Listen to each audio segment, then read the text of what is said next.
narito na naman tayo para sa isang napaka-sweet at nakakakilig na love story nila Kalingap Edu at Ate Viancy. Tulad mo ay aking makilala at kung ano. Para sa pagpapatuloy ng ating love story ay ito na nga ang pinaka-inaabangan na date ng EDSI Love Team pagkatapos na bumagyo. Dahil noong nakaraang video nga natin ay talaga namang nakakalungkot ang sinapit ng pamilya ni Ate Viancy dahil nasira ang kanilang bahay at tatanggal ang kanilang mga bubong gawa ng bagyo. Kaya naman pumunta si Kalingap Edu para pagaanin ang loob ni Ate Viancy. Kaya niyaya niya ito para sa isang date. At sumama naman si Ate Viancy dahil ipinaalam naman siya ni Kalingap Edu sa kanyang mama. Kaya ito ang mga nangyari at mga surprise ni Kalingap Edu para kay Ate Viancy. Ang nais ko lang Para mawala naman ang stress mo, Can I get a chance to let you know you're my heart's desire, and I love you so. Stay right here, or will you run away?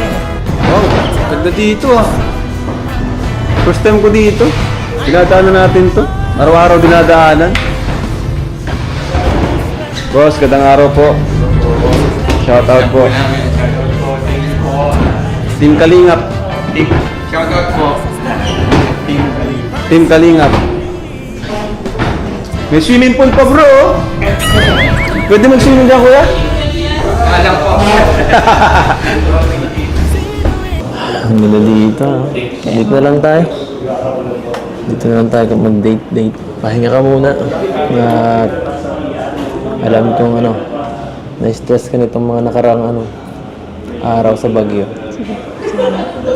Tsaka po pala, Happy Mansari ulit. Happy Mansari. Ako? Ay, Mansari. Sana totoo na. Hindi. Kailan mo ba akong sasagutin? Ayun na. Ngayon na. Joke lang. Ay. Puro. Napakasosyal nga ng pinuntahan nila Kalingap Edu at Ate Viancy.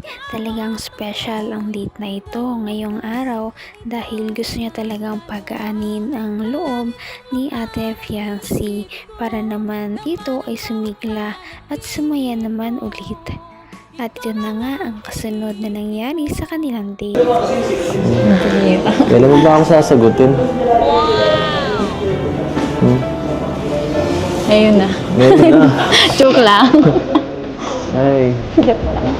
Puro naman biro to eh. Kailan ba? Wala bang dyan? Wala bang time frame? Kaya mo bang maghintay? Maghihintay. Oo naman. Habang buhay.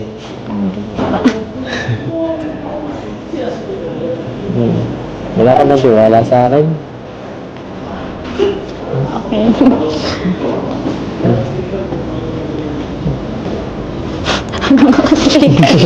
Pabira. Mabuti na lang, kahit nandyan ang mga pagsubok sa buhay ni Viancy, andito naman si Habi na nagpapasaya at nagpapalakas sa kanya. Grabe talaga sa lakas ng bagyo, no? Grabe yung pinsala ang nangyari sa lugar natin at sa iba pa. Pero, Oo nga po. nga pala. Sobrang nag-alala din ako sa mga kapatid ko po. kumusta kumusta kayo sa, Okay naman. Mabuti po at hindi man po pinasok yung po baga namin. Yung bahay ng Kung dati po, grabe po yung kahit po yung tubig dagat na po kami naglilinis. Nakakakilig naman ang banat na iyon ni Kalingap Edu at mas kinakilig pa ng mga viewers noong patulan din ito ni Ate Fiancy dahil sinabi niya na sasagutin niya na daw si Kalingap Edu noong mga time na yon. Ngunit syempre sila ay nagbibiroan lamang. Ngunit kahit biro lang ito ay talagang kinilig ang mga viewers. Ako. Kami. Para sa... May pamilya rin naman po kayo dapat asikasuhin. Pamilya. Pamilya ka na namin.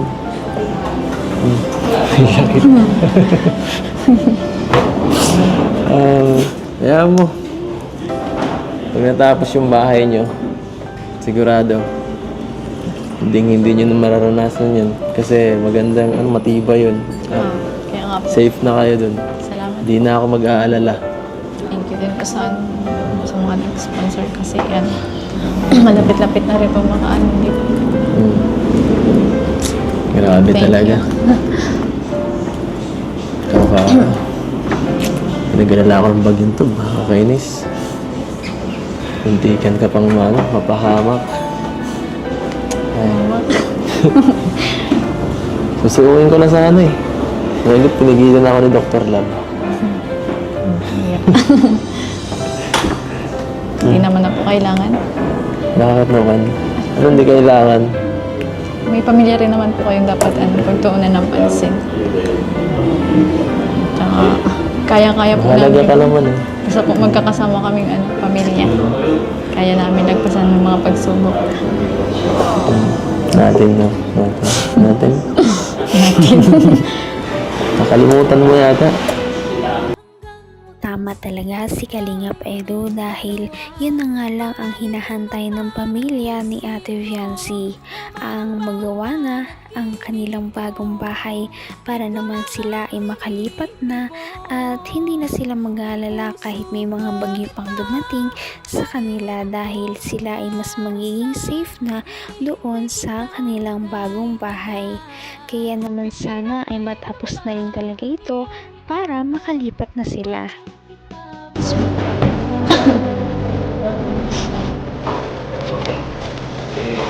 Ay, grabe na.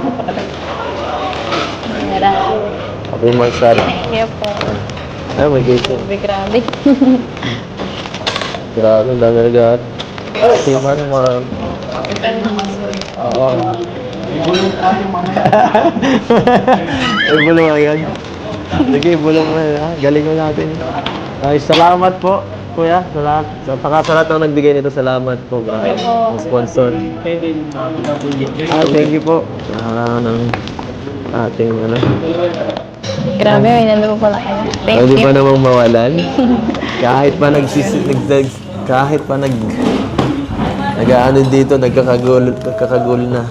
Umulan, bumagyo, magkagera, hindi matitigil ang mansari.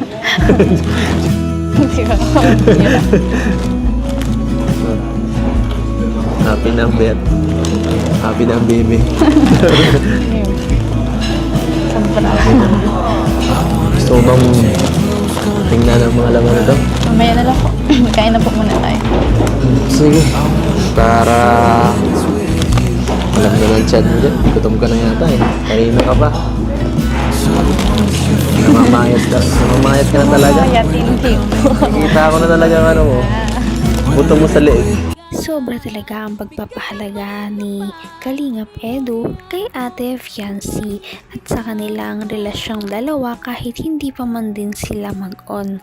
At ganoon na rin naman ang kanilang mga supporters na todo support sa kanilang bawat monthsary at napakarami talaga nilang mga handa at mga in-sponsor kay Kalingap Edu para kay Ate Fiancy. Napaka-sweet talaga nila at napakabait ng tambalang ito kaya maraming sumusuporta. Kaya naman sana ipatuloy natin silang suportahan at mahalin si Fiancy, si Kalingap Edu at ang Kalingap team. Yun lamang at maraming salamat sa panonood. Abangan natin kung magkakatuluyan ba talaga si Kalingap Edu at Fiancy. Hanggang sa muli! Bye! Ngayon'y abot